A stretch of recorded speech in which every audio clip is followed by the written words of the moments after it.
Halo semuanya, jadi aku hari ini cuma kayak mau bikin video singkat aja sebagai kayak awareness buat teman-teman yang mau pergi ke luar negeri atau yang akan kembali dari luar negeri. Jadi ini pengalaman aku masih fresh banget. Tadi malam aku tuh baru pulang dari Milan. Jadi Assalamualaikum warahmatullahi wabarakatuh. Apa kabarnya sahabatku semua?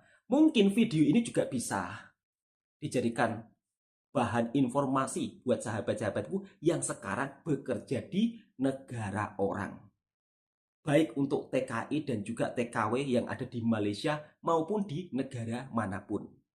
Di video kali ini saya akan mencoba untuk mereaction salah satu video dari seorang kakaknya atau mbaknya yang pulang dari luar negara kemudian tertahan di pihak pemeriksaan bea cukai di Indonesia. Jadi buat para sahabat-sahabatku, bila mau pulang ke negara asal tidak perlu bawa oleh-oleh banyak. Takutnya nanti malah sahabatku tersangkut dan disuruh bayar denda. Kan rugi toh?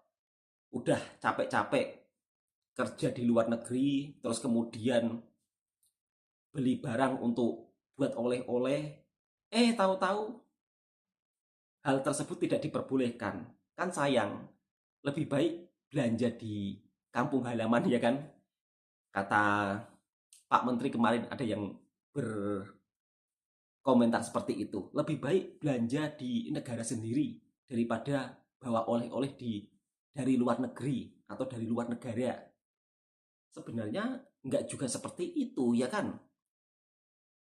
Apalagi kalau untuk para TKI-TKI, ini kan sering belanja banyak-banyak kalau pulang kampung. Makanya untuk saat ini jangan berbelanja banyak-banyak. Sayang, takutnya nanti malah ketilang di bea cukai. Yuk kita simak pengalaman dari mbaknya ketika pulang dari luar negeri tertahan. Bukan tertahan sih, diperiksa oleh pihak bea cukai sampai kesel banget dan sampai diluahkan di video TikTok-nya. Mari kita dengarkan bersama-sama. semuanya, jadi aku hari ini cuma kayak mau bikin video singkat aja sebagai kayak awareness buat teman-teman yang mau pergi ke luar negeri atau yang akan kembali dari luar negeri. Jadi ini pengalaman aku masih fresh banget. Tadi malam aku tuh baru pulang dari Milan. Jadi aku tuh pergi ke Eropa untuk belajar Oh, ceritanya, bukan untuk untuk jalan-jalan gitu. Tapi belajar. kan ya mungkin karena dari destinationnya dari Milan, jadi mungkin mengundang orang-orang ini untuk kayak ngecek tasku, intinya gitu. Tapi Sabar, sebenarnya Mbak, this is not my sabar. first time di tag sama orang-orang ini gitu, si bea cukai ini. Jadi tahun lalu aku bulan Oktober juga pernah pergi ke Korea sama anakku sama suamiku. Habis itu pas kita pulang kita juga sempat kena masuk ke red line. Cuma memang kita nggak beli apapun, atau misalnya kita bawa barang-barang pun itu adalah barang-barang yang kita beli udah lama, dan itu bukan barang baru yang kita beli dari Korea masuk ke Indonesia lah intinya waktu itu. Tapi yang nyebelin adalah itu koper bener-bener kayak diobrak-abrik kayak gitu cara mereka ngeceknya, dan itu nggak dibalikin lagi, terus lama banget dan terkesan kayak nyari-nyari banget intinya. Cuma ya itu yang tahun lalu udahlah begitu. Aku memang Sabar, yang Mbak, tahun lalu juga sabar, udah sabar. cukup Jangan sangat emosi, emosi jangan, karena waktu itu jangan, aku bawa jangan. anak Nggak kecil, boleh. dan itu udah pulang ke Indonesia sampai itu jam 10 malam, dan itu aku sempet kayak ke trigger, kesel Kesel sih banget memang, gitu. Mbak, kesel. Nah ini Iya. cerita yang last night banget. Oke, jadi tadi malam aku tuh pulang dari Milan. Kan kita ada transit dari Doha dan segala macam. Nah untungnya tiketnya itu masih aku simpen gitu. Nah terus habis itu waktu sampai aku bawa 2 koper. Jadi koper yang pertama warna merah, yang kedua warna hijau, itu punya suamiku. Jadi waktu itu kita waktu scan yang apa sih, yang pokoknya yang untuk declare kita bawa barang apa aja itu, terus dia suruh aku masuk ke red line. Oke, habis itu kita masuk ke red line. Terus dia bilang koper yang warna merah tolong dibuka ya mbak gitu. Oke, aku buka yang koper warna merah, which is tuh punya aku. Sebenarnya di dalam tuh nggak ada isi apapun, karena aku tuh emang aku kan pergi ke Milan tuh untuk belajar doang, dan itu cuma kayak beberapa hari doang. Nah, dan aku punya pengalaman gak enak waktu tahun lalu bulan 10, itu aku nggak bawa apa-apa pun, aku cuma bawa tas 1 biji yang aku bawa dari Indonesia aja tuh dipermasalahin sampai di foto-foto. Aku tuh sangat-sangat tidak nyaman kalau misalnya Sabar, ada sabar orang Mbak. yang Iya kayak sabar. ngobrak-abrik tas aku, yang maksudnya aku Saya udah tata paham. dengan bagus, terus habis itu kayak Nah, seakan-akan itu aku dia. nyolong sesuatu. Aku paling nggak suka kayak gitu. Intinya kemarin waktu aku pergi ke Europe itu yang terakhir ini, emang aku sama sekali nggak bawa tas tambahan even. Jadi aku tuh seminar cuma bawa 1 tas itu doang. Aku nggak bawa tas yang lain. Terus habis itu aku juga cuma pakai baju-baju yang sangat biasa banget, nggak ada merek. Paling ya cuma ada kayak beberapa jaket sama coat. Kalau jaket sama coat kan pasti ya mereknya lumayan ya, kalau misalnya memang kita punya yang bagus kayak gitu. Intinya di dalam tas aku tuh nggak ada apa-apa, cuma ada baju-baju, paling ya cuma sama barang-barang pribadi, sama oleh-oleh yang cuma kayak coklat, terus baju-baju anakku kayak gitu-gitu doang. Udah tuh habis itu. Nah, terus dia suruh aku buka si tas merah ini gitu kan. Nah, waktu dia udah buka-buka gitu, dia cari-cari segala macem. Itu sempat aku video sama foto, cuma dia langsung suruh hapus saat itu juga. Jadi aku kan, maksudnya aku video dan foto, aku takutnya nanti misalnya dia masukin something ke tasku atau Betul. gimana, kita nggak tahu ya. Jadi intinya waktu itu aku sempat video dan foto bentar, cuma dia ngomong langsung hapus kayak gitu. Nah, terus dia bener-bener tuh bukain satu persatu dan dia lihat tagnya. Jadi tahu kan yang di sini di baju itu suka ada tag tag mereknya, itu dia bener-bener liatin satu persatu. Terus ya bener sesuai dugaan aku, jaket sama coat aku ada yang kena. Terus habis itu dia tanya ini itu dan segala macam. Nah, di situ aku tuh memang udah mulai agak-agak kesel, jadi jawabnya juga udah agak sewot. Sabar Waktu Mbak, itu aku juga jangan habis sewot. perjalanan 1 harian, kita udah capek, udah malam, aku sampai di sini udah jam 10-an dan lain-lain. Jadi hawanya tuh udah nggak enak banget. Oke, akhirnya setelah semuanya udah dicek, dia udah nanya-nanya dan segala macam, dia nggak menemukan apapun. Aku pikir udah selesai dong, karena kan dia awalnya cuma minta tas merah doang. Udah habis itu akhirnya aku mau bungkus lagi karena dia bilang udah selesai. Aku udah bungkus lagi, udah tutup lagi. Dia minta koper suamiku dibuka. Jadi yang koper satu lagi yang hijau itu minta dibuka. Padahal awalnya dia bilang cuma yang tas merah aja yang dibuka. Di situ aku sama suamiku juga udah kayak, ini kenapa sih, ini kayak nyari-nyari banget kayak gitu kan. Oke, akhirnya kita buka juga tuh si tas hijau itu. Terus habis itu di dalam tas suamiku juga nggak ada apa-apa gitu. Paling dia cuma kayak ada botol bir doang, which is cuma bir lokal doang, yang birnya sebir bintang yang kecil itu cuma 2 botol, sama ada IQOS. Jadi ada IQOS yang dia bawa 1 slot dari Indonesia. Terus dia juga ada tanya tuh, itu beli di mana dan segala macem. Lu baca dulu deh, itu IQOS tulisannya aja dari Indonesia. Kayak itu tuh ngeselin banget dan nyari-nyari banget lah menurut kita tuh. Habis itu kita udah nggak nyaman banget dan kesel banget. Terus habis itu kita udah mulai kayak ngomel gitu. Dianya juga mungkin kesel karena kitanya ngomel-ngomel, aku nggak ngerti juga. Intinya habis itu yang tas hijau kita tutup lagi. Terakhir dia suruh aku buka tas tenteng aku. Jadi tas pribadi diperiksa kita semuanya tas ya. tenteng itu suruh buka juga di situ. Oke, terus habis itu dibuka. Anyway, dibuka gitu di situ. Di dalam situ tuh masih ada receipt hotel. Terus masih ada kayak duit, sisa-sisa duit dan segala macam. Terus habis itu apa ya? Ya pokoknya ada barang-barang di situ lah intinya. Sampai ke vitamin aku juga ditanyain. Ini apa? Dia bilang gitu. Karena kan vitaminnya aku pindahin ke kayak tempat yang tempat vitamin, tau gak sih? Terus aku bilang, itu obat mencret, minum aja kalau mau, aku bilang gitu. Sabar Mbak, sabar. Iya sabar. Nyari-nyari banget nih orang. Terus oh ya, tambahan lagi. Jadi yang kayak di TikTok yang viral tuh sampai kancut semua diliatin mereknya tuh bener ya guys, tuh nyata, aku saksi mata, suamiku saksi mata. Itu aku sampai kayak heran banget, sumpah itu semuanya pada dicari-cari gitu loh, ngerti gak sih? Ya terus habis itu akhirnya setelah dia nggak menemukan apapun, intinya yang terakhir dia tuh ada punya kayak HP dia ngeluarin HP dia, terus dia kayak liatin gitu agak lama, jadi kayak beberapa detik itu dia liatin gitu. Terus habis itu kayak dia nggak nemuin apa-apa kan. Terus habis itu dia ambil paspor aku. Jadi waktu pertama kali aku datang ke Red Line itu dia langsung ambil paspor aku kan, langsung kayak ditahan lah mungkin sama dia, dimasukin kantong dia. Terus habis itu dia buka paspor aku, terus dia kayak lihat-lihat lagi nama aku. Nggak tahu ya dia nyocokin nama atau dia ngingetin nama atau apa, nggak ngerti lah pokoknya intinya.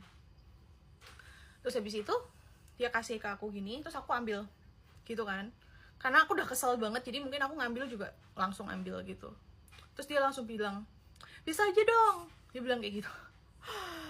Sabar, sabar Mbak E. Gimana nggak emosi ya kan, kayak itu udah malam banget, terus lu nyari-nyari, lu nggak nemuin apa-apa, tapi lu memperpanjang waktu gue di situ. Dan itu sangat-sangat annoying banget. Malam itu aku kesel banget dan aku tuh ke-trigger banget karena kayak apa ya, aku nggak suka banget kayak kesannya tuh kita kayak nyolong sesuatu, ngerti gak sih?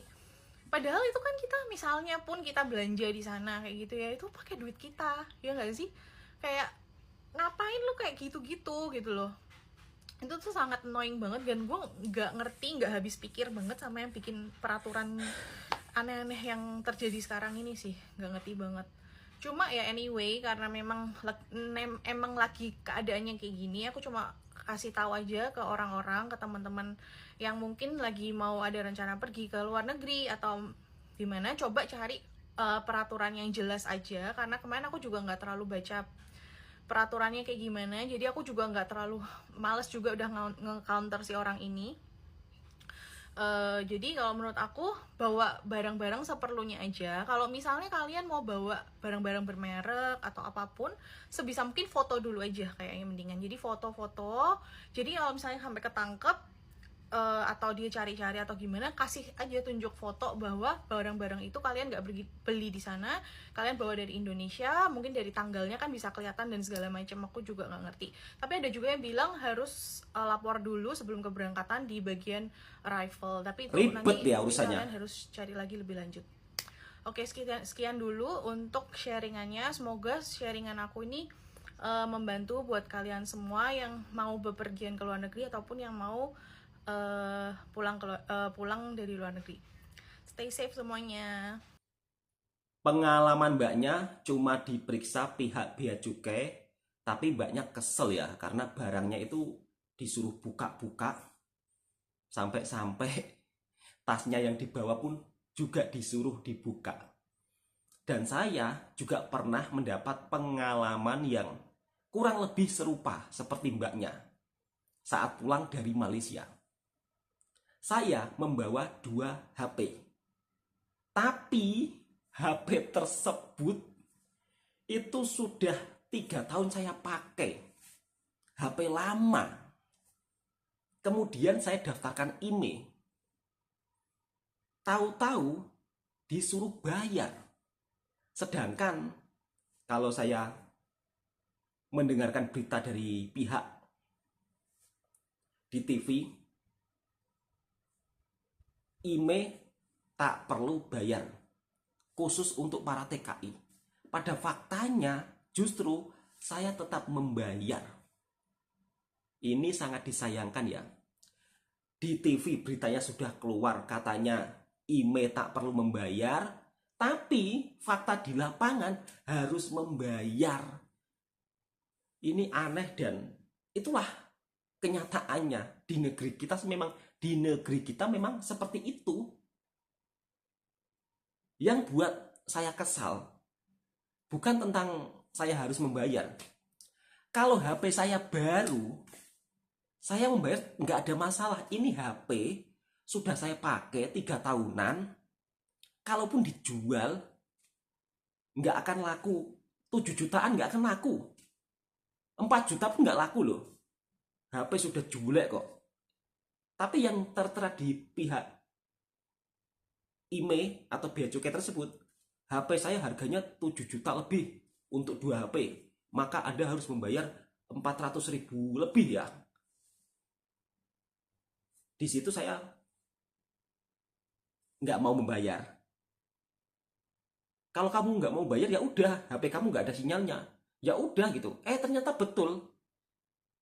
HP saya bawa sampai 2 hari nggak ada sinyalnya, dan saya dikasih kertas ya, nomor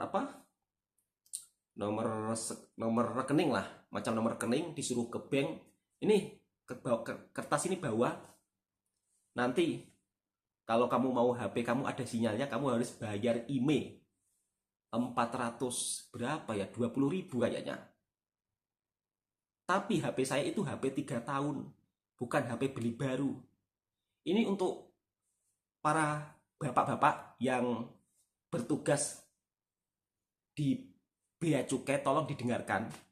Kalau HP lama, ya kan, HP lama, HP yang lama, patutnya tak perlu bayar IMEI, kecuali kalau HP-nya baru. HP sudah dipakai 3 tahun kok disuruh bayar itu loh, kan yo aneh. Cobalah kalau buat aturan itu yang logik, yang masuk di akal. Jangan main asal gitu aja. Oh iya, HP ini asalnya barunya belinya 5 juta. Nah, tapi kalau sudah dipakai 3 tahun, kalau dijual ya nggak laku 3 juta, ya nggak laku 5 juta. Perumpama. Udah, mudah-mudahan dengan adanya curhatan saya ini juga didengar oleh pihak-pihak yang berkepentingan, dan semoga ada perubahan. Tolong para pihak Bea Cukai, untuk para TKI harusnya tak perlu bayar IMEI. Udah cukup sekian. Assalamualaikum warahmatullahi wabarakatuh. Kemarin saya bayar IMEI itu sekitar bulan 8 Agustus di tahun 2023. Ya mudah-mudahan di tahun 2004 ini ada peraturan baru untuk para TKI, mudah-mudahan benar-benar IMEI gratis, bawa HP apapun. Itu harapan saya. Cukup sekian. Assalamualaikum warahmatullahi wabarakatuh.